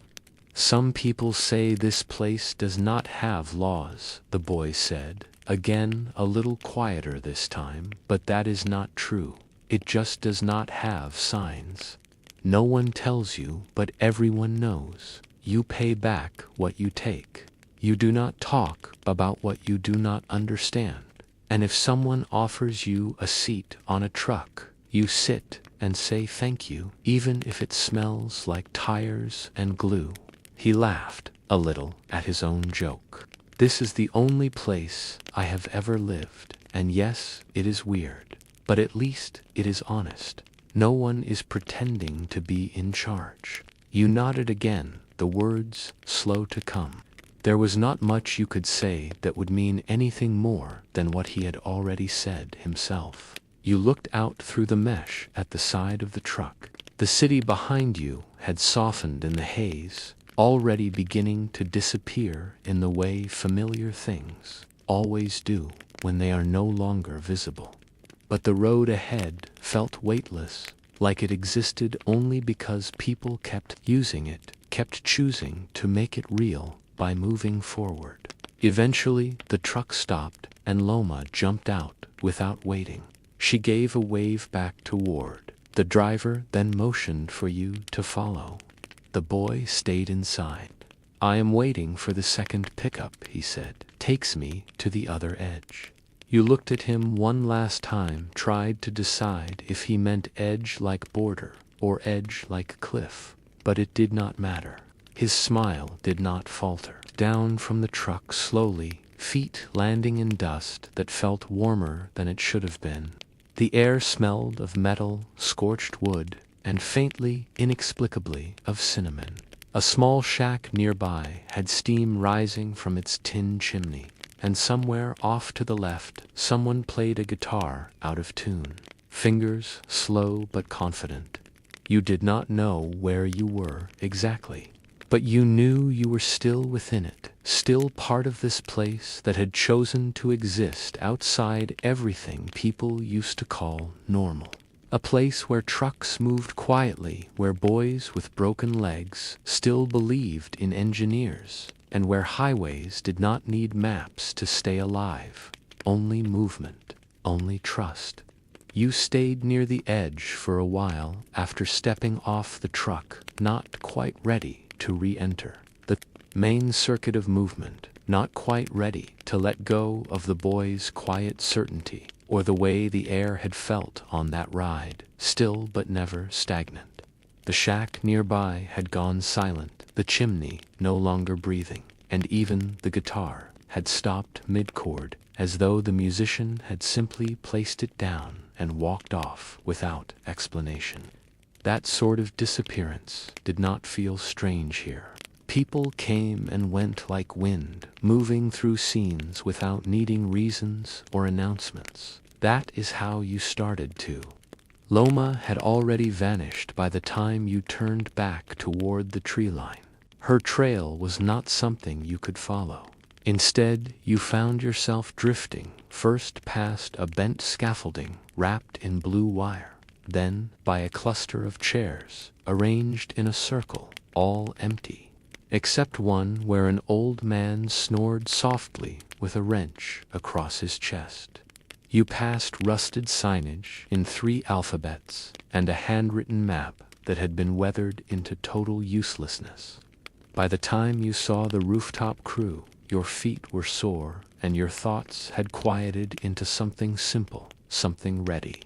There was not a formal offer, just a gesture from a woman with a sun-creased face and heavy gloves. A nod toward the coils of cable and a slow point toward the sky. The building had no stairs, just a reinforced ladder lashed to a fire escape. When you climbed it, each rung gave a different creak, like a musical scale falling out of tune.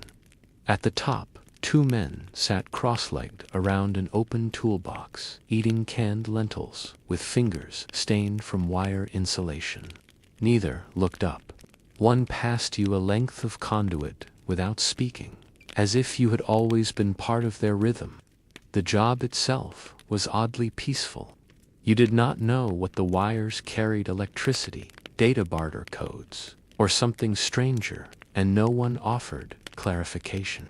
You measured the gaps between rooftops, tightened anchors, and passed lines, through scavenged pulleys made from old bicycle rims. Sometimes you found old bullet holes in the walls patched with duct tape or painted over with flowers. Once, while adjusting a brace on a satellite dish, you caught sight of a boy on a nearby roof flying a kite made of plastic bags and copper mesh. He waved. You waved back. Neither of you said anything. Payment came in the form of paper credits, stamped with a gear symbol and the words Genshare North. The woman in gloves explained it only once: a shared generator fueled and maintained by the neighborhood, with access granted in shifts depending on contribution. You asked how many credits made a shift. She did not answer, just handed you another pair of gloves, thicker this time, and a spool of fresh wire. You did not ask again. Time blurred after that. You stopped keeping track of days, mostly because no one around you seemed to care. Sunlight meant work. Shadows meant rest. Rain meant roof repairs.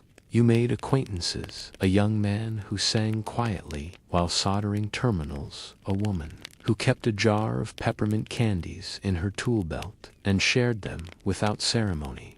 Conversations were short and rarely personal.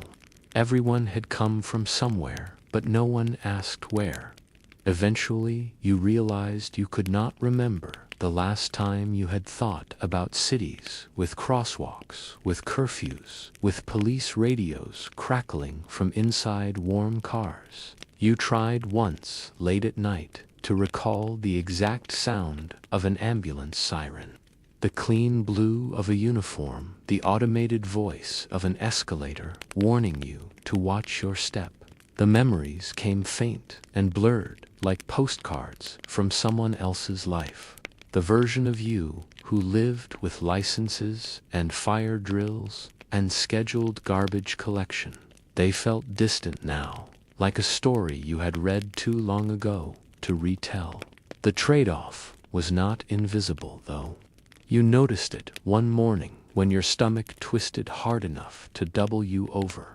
You had not eaten anything bad, not that you could tell, but whatever had set in did so with no warning and no mercy.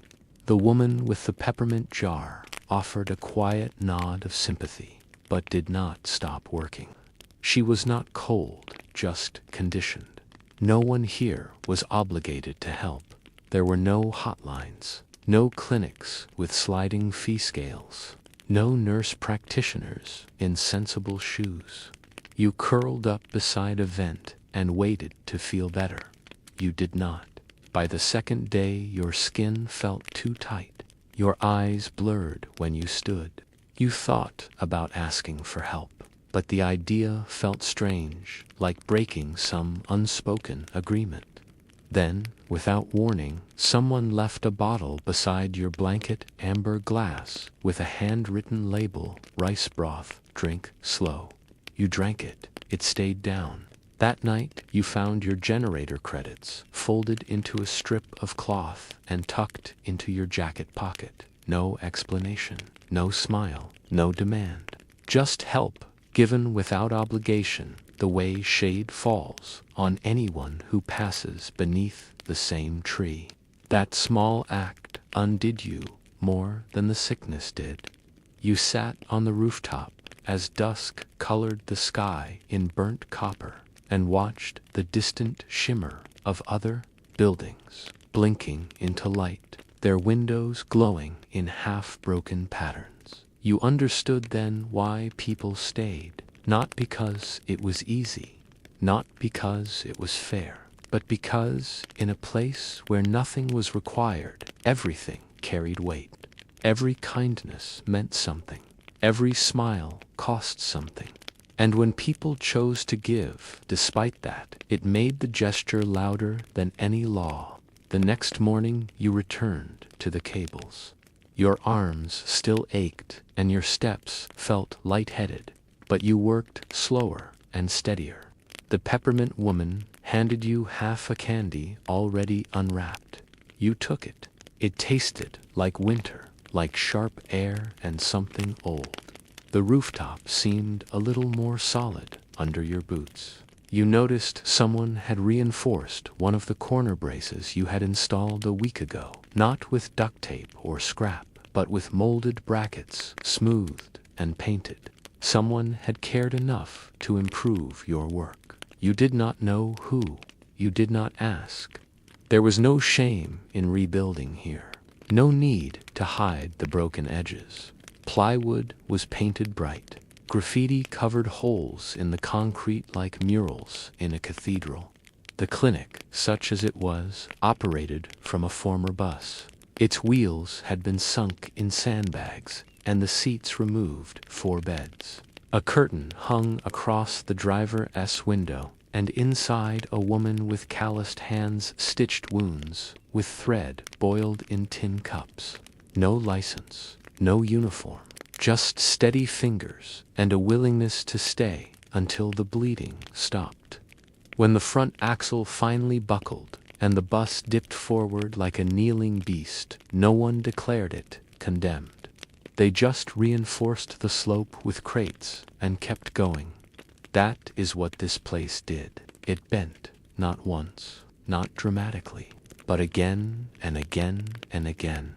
1,000 micro-adjustments too small to notice unless you were looking for them.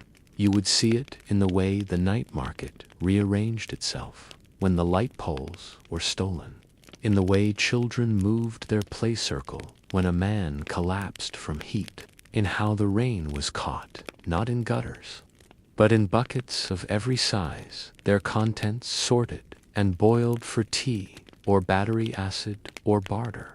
It was never elegant, never clean, but it worked because it had to. Sometimes when you lay awake on your tarp mattress, the city sounded like an organism, creaking, pulsing, breathing through rusted vents and mismatched pipes. You imagined it as a kind of mechanical beast cobbled together from scrap and hope and anger, too stubborn to die.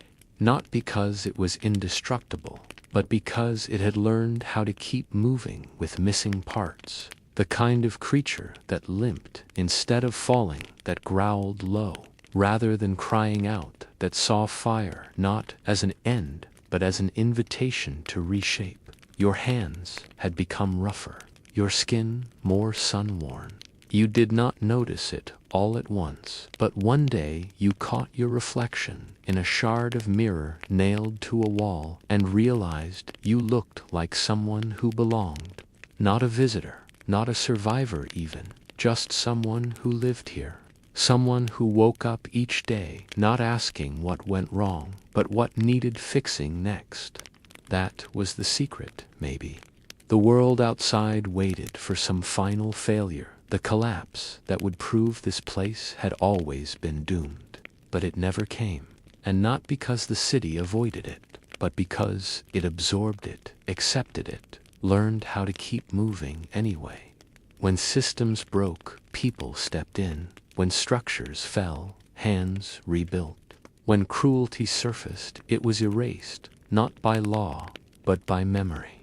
The kind of memory that passes through glance and whisper, the kind that lives in caution and decision and soft warnings etched into habits. No one here trusted permanence, but they believed in a quiet way in endurance. And sometimes that was more powerful than any law. The morning air had a coolness that felt unfamiliar, like something had shifted during the night without announcing itself. You noticed it first in the way the shadows leaned differently against the rooftop rails, then again in the quiet rhythm of footsteps below. Fewer of them, more spaced out, as if the city had collectively decided to start the day at a slower pace. You did not pack in a hurry. There was no need. Nothing urgent chased you, and no deadline waited on the other end. Still, your hands moved with a kind of certainty that had not been there before, folding and gathering, as if they had been preparing for this morning without telling you. Your bag was not heavy, just the essentials. A cracked compass someone had insisted would one day save your life. A radio that only picked up one station and sometimes hummed when it rained. A pocket full of barter chits you no longer expected to use. You rolled your tarp carefully, making sure the corners aligned, not because it mattered, but because the act itself felt like a kind of ritual, a way to mark the transition between staying and leaving. Nothing in the city told you to go. No message, no warning, no sense of danger. But the feeling had arrived anyway, quiet and steady, like a tide that reaches your ankles before you realize it is coming in. No one stopped you on the stairwell. A man you had traded battery acid with weeks ago gave a small nod from his place on the landing. But he did not ask questions. That was the way things worked here. People did not need explanations. They just watched, absorbed, and accepted. The elevator shaft still hung open like a wound, cables swaying faintly in the draft. But you did not pause at it. You had learned by now not to look too long at things that no one had tried to fix. Some problems were meant to stay broken, as reminders, as warnings, or simply because they had become part of the structure itself. Outside, the street was already warm, the sun caught in the film of dust that clung to every surface like memory. The vendor who grilled mystery meat on a trash can lid was setting up without music. Today, his radio missing or silent, but his movements unchanged. The child who sold broken SIM cards from a folding chair had added a new sign painted in crooked letters, now with less tracking. You did not see the man with the hyena, but you imagined he was nearby, perhaps still walking the edges of the zone, like a patrolman with no badge and no orders to follow. You thought for a moment about finding him and saying goodbye, but that was not how things were done here. The path out looked exactly like the one you came in on. Same cracked pavement, same spray-painted signs, half covered in soot. Yet it felt different now, as if the road had been rearranged in subtle ways that only made sense to those who had stayed long enough to know the rhythm. The scavenger girl who had once offered you a map drawn in lipstick and cardboard was asleep.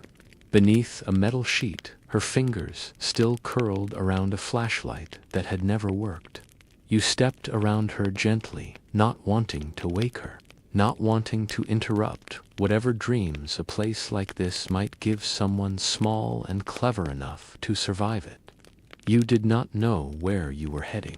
That part did not matter yet. What mattered was that you were leaving, and leaving here was not the same as leaving anywhere else.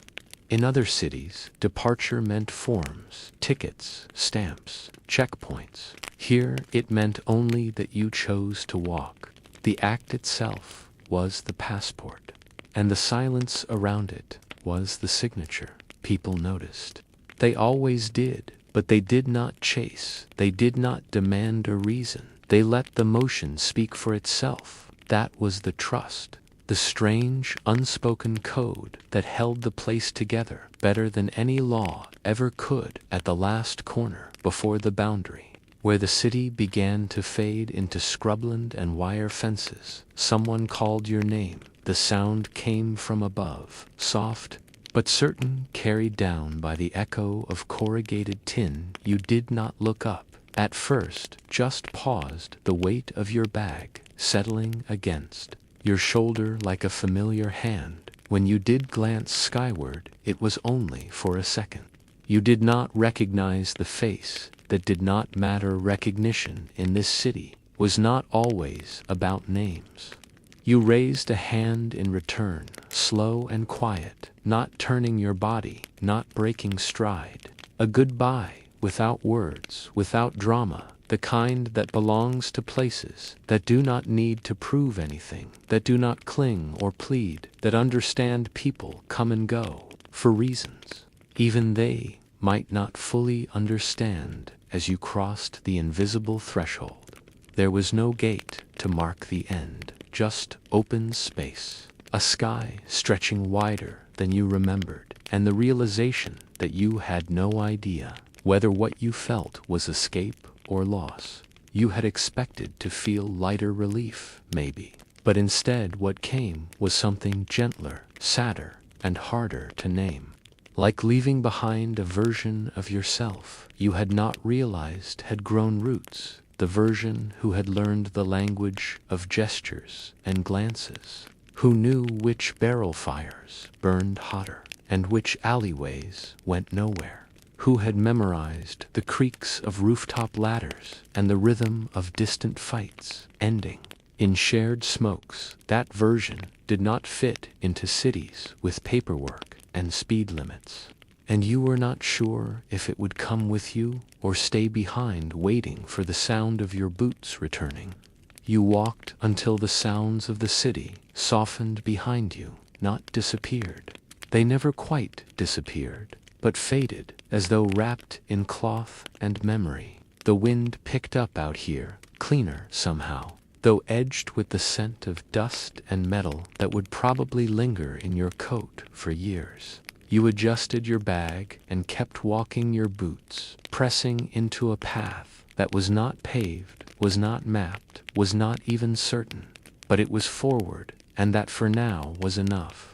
You wondered what story the city would tell about you, if it told one at all. Probably nothing dramatic. No legend, no whispered warnings or cautionary tales, just a name passed once or twice in the market. A nod from a rooftop, maybe a joke told by the battery. Man about someone who left and still owed him to chits and a half-used fuse that was all right. Legacy was not the point. This place never cared who you were when you arrived or what you left behind it. Only cared how well you listened, how carefully you moved, how much you paid attention to the things no one else bothered to explain. And maybe in a world where laws had been replaced by habit, where justice was more about memory than decree, where everything broke and rebuilt itself over and over again, maybe that kind of story was the only one that mattered. Not loud, not written down, but carried in silence, in scars, in the soft imprint of footsteps that someone else might follow someday. You did not look back again.